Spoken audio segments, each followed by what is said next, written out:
पढ़ाई भी कर ले और मस्ती भी कर ले, क्या ये दोनों काम एक साथ हो सकते हैं?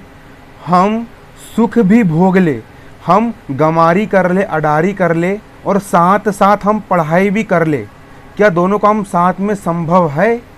क्या हम फालतू काम भी कर ले, घूमना फिरना, ऐशो आराम, अय्यासी और खेलना कूदना, मस्ती करना, गमारी करना, दोस्तों के साथ घूमना, अय्यासी करना, ये सब काम करते हुए, सुख भोगते हुए क्या हम पढ़ाई कर सकते हैं? क्या दोनों काम, पढ़ाई करना और सुख भोगना, सुख प्राप्ति करना, ऐशो आराम की ज़िंदगी जीना, क्या दोनों काम हम एक साथ कर सकते हैं? इसका जवाब चाणक्य ने अपने एक श्लोक में बहुत ही अच्छे तरीके से दिया है। और यदि आप एक स्टूडेंट हो तो आपके लिए ये वीडियो एक रामबाण सिद्ध होगा, लिख करके रख लीजिए। सुखार्थी चेत तज्जेत विद्या, विद्यार्थी ता तज्जेत सुखम, सुखार्थी न कुतो विद्या, कुतो विद्यार्थिन सुखम। चाणक्य के अनुसार विद्या प्राप्ति के मार्ग में अनेक कठिनाइयां एवं दुखों का सामना करना पड़ता है। जब आप विद्या प्राप्ति करोगे, विद्या का मतलब होता है ज्ञान, कोई किसी भी प्रकार का नॉलेज। जब आप किसी भी प्रकार का नॉलेज प्राप्त करोगे, जब आप किसी भी प्रकार की लर्निंग करोगे, चाहे वो लर्निंग पढ़ाई की हो, चाहे वो संगीत की हो, चाहे वो मैथ्स की हो, चाहे वो साइंस की, चाहे वो फिजिक्स की हो, चाहे वो कुंफू कराटे की हो, चाहे वो डांस की हो, जब आप किसी भी प्रकार की विद्या प्राप्त करोगे तो आपके मार्ग में अनेक कठिनाइयाँ एवं दुखों का सामना करना पड़ता है। सुबह 4 बजे उठना पड़ता है और पढ़ाई करना पड़ता है। सुबह 4 बजे उठना पड़ता है और साथ साथ दिन भर रात भर कड़ी मेहनत करना पड़ता है, कड़ा परिश्रम करना पड़ता है, मन को मारना पड़ता है। देखिए, विद्या प्राप्ति के मार्ग में अनेक कठिनाइयों एवं दुखों का सामना करना पड़ता है। इसीलिए सुखों की आशा करने वाले विद्यार्थियों को विद्या प्राप्ति का विचार त्याग देना चाहिए। इस लाइन में चाणक्य ने स्पष्ट कर दिया है, अगर आप ये सोचते हैं कि मुझे सुख मिल जाए, अच्छा खाने को, अच्छा पीने को, अच्छा ऐशो आराम की ज़िंदगी मिल जाए, अच्छा सोने को मिल जाए, टीवी मोबाइल, अच्छा मस्ती लुंडियाई करने के लिए मिल जाए, तो आप विद्या प्राप्ति, आप पढ़ाई करना छोड़ दो।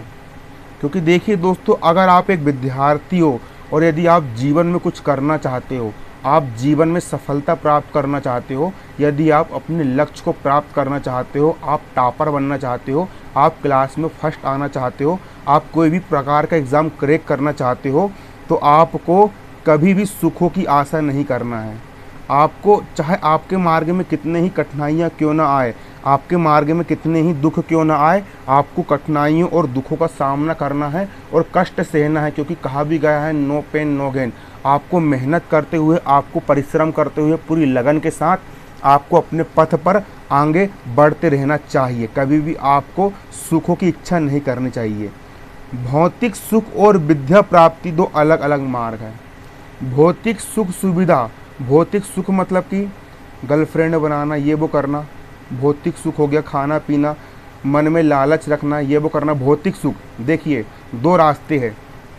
आप यहाँ पर खड़े हो, एक रास्ता इधर भौतिक सुख की ओर जाता है, एक रास्ता भौतिक सुख की ओर जाता है, और एक रास्ता जाता है ज्ञान की ओर, एक रास्ता जाता है ज्ञान की ओर। ये रास्ता जाता है भौतिक सुख की ओर, ये रास्ता जाता है भौतिक सुख। भौतिक सुख हो गए, है ना, भौतिक सुख हो गए, इसकी ओर जाता है। और ये रास्ता जाता है ज्ञान की ओर, ये रास्ता जाता है ज्ञान की ओर। ये 2 अलग अलग रास्ते हैं। आ रहा ना आपको समझ में? भौतिक सुख, देखो यहाँ पर लिखा है, भौतिक सुख और विद्या प्राप्ति 2 अलग अलग मार्ग है, अलग अलग रास्ते हैं। इन्हें एक साथ ग्रहण करना संभव है, इन्हें आप एक साथ ग्रहण नहीं कर सकते हो। यदि आप पढ़ाई कर रहे हो ना, तो आप इस रास्ते पर चल रहे हो, फिर आपको ये नहीं मिलेगा। और यदि आप इस रास्ते पर चलोगे तो आपको ये नहीं मिलेगा। लेकिन यदि आप इस रास्ते पर चलोगे, यदि आप पढ़ाई के रास्ते पर चलोगे, यदि आप विद्या ज्ञान का अर्जन करोगे, मेहनत करोगे, सिंगिंग, जो भी आपका क्षेत्र, पढ़ाई का जो भी आपका क्षेत्र है, यदि आप ज्ञान का अर्जन पूरी जी जान लगा करके यदि आप इस रास्ते पर चलोगे, पढ़ाई के रास्ते पर चलोगे, तो कल को आप एक महान व्यक्ति बन जाओगे। और जब महान व्यक्ति आप बन जाओगे, उसके बाद आप जितना चाहे उतना सुख भोग सकते हो। लेकिन अगर आप अभी इस रास्ते पर चल गए, यदि आप अभी सुख सुविधा के रास्ते पर चल गए, तो फिर आपका जीवन बर्बाद हो जाएगा और आप ना ज्ञान हासिल कर पाओगे, फिर आपकी ज़िंदगी कुत्ते की जैसी हो जाएगी। ऐसा चाणक्य का कहने का मतलब है। जहाँ एक और भौतिक सुख मनोहर और सुखदायक है। देखिए, जहाँ पर हम भौतिक सुख जो होता है, जो बाहरी सुख होता है, उसको देख करके हमको मनोहर लगता है और आनंद आता है। वहीं दूसरी ओर विद्या अर्जन करना, ज्ञान प्राप्त करना कठोर तप के समान है। कठोर तप करना पड़ता है, सुबह उठना पड़ता है, पूरा मन लगा करके पढ़ाई करना पड़ता है, स्टडी करना पड़ता है, कठोर तप के समान है। इसे प्राप्त करने के लिए स्वयं को स्वर्ण के भांति तपाना होगा। जिस प्रकार सोने को तपा करके गहने बनते हैं, जिस प्रकार सोने को तपाने से गहने बनते हैं, उसी प्रकार जब व्यक्ति खुद तपता है, जब व्यक्ति खुद मेहनत करता है, परिश्रम करता है, पढ़ाई करता है, तब कहीं जाकर के वो तप करके बुद्धिमान बनता है, ज्ञानवान बनता है और दुनिया में इसकी इज्जत होती है। जब जाकर वो doctor, IAS officer, collector, engineer, researcher कुछ भी बनता है, तब जाकर के उसकी मान मर्यादा बनती है ना, उस तब प्रकार के वो आभूषण के भांति चमकता है। इसीलिए मनुष्य को सोच विचार कर इसमें किसी एक का चयन करना चाहिए। इसीलिए आप स्टडी के रास्ते को चयन करो और पूरी दम लगा करके और पूरी जान लगा करके आप पढ़ाई करो। Only for study study study. Swami Vivekananda ने भी कहा है, अपने जीवन में कोई एक लक्ष्य बनाओ और उस लक्ष्य को प्राप्त करने के लिए अपनी पूरी जान झोंक दो। इसी प्रकार के वीडियो चाहिए तो चैनल को सब्सक्राइब करना। और सबसे बड़ी बात, मेरे चैनल पर अभी बिल्कुल भी व्यूज़ नहीं आ रहा है। अगर ऐसे चलते रहा तो फिर मैं कुछ समय बाद वीडियो बनाना छोड़ दूंगा। इसीलिए आप लोग चाहते हो कि मैं इसी प्रकार के वीडियो लेकर के आऊँ, तो कम से कम इस वीडियो को 5 ग्रुप में और फेसबुक में ज़रूर शेयर करना, क्योंकि तब आपके दोस्त लोग देखेंगे इस वीडियो को तो वो भी शेयर करेंगे। ऐसे में मेरे चैनल के व्यूज़ बढ़ेंगे। जितने प्रकार के कॉमेडी के चैनल होते हैं, आलतू फालतू गमारी वाले चैनल होते हैं, उनमें देखो तो 10-10 लाख, 15-15 लाख व्यूज़ रहते हैं। और हम जो अच्छी चीज़ बता रहे हैं हमारे चैनल पर, एक काला कुत्ता आकर के यहाँ पर देखता नहीं है, इसलिए दिमाग ख़राब होता है।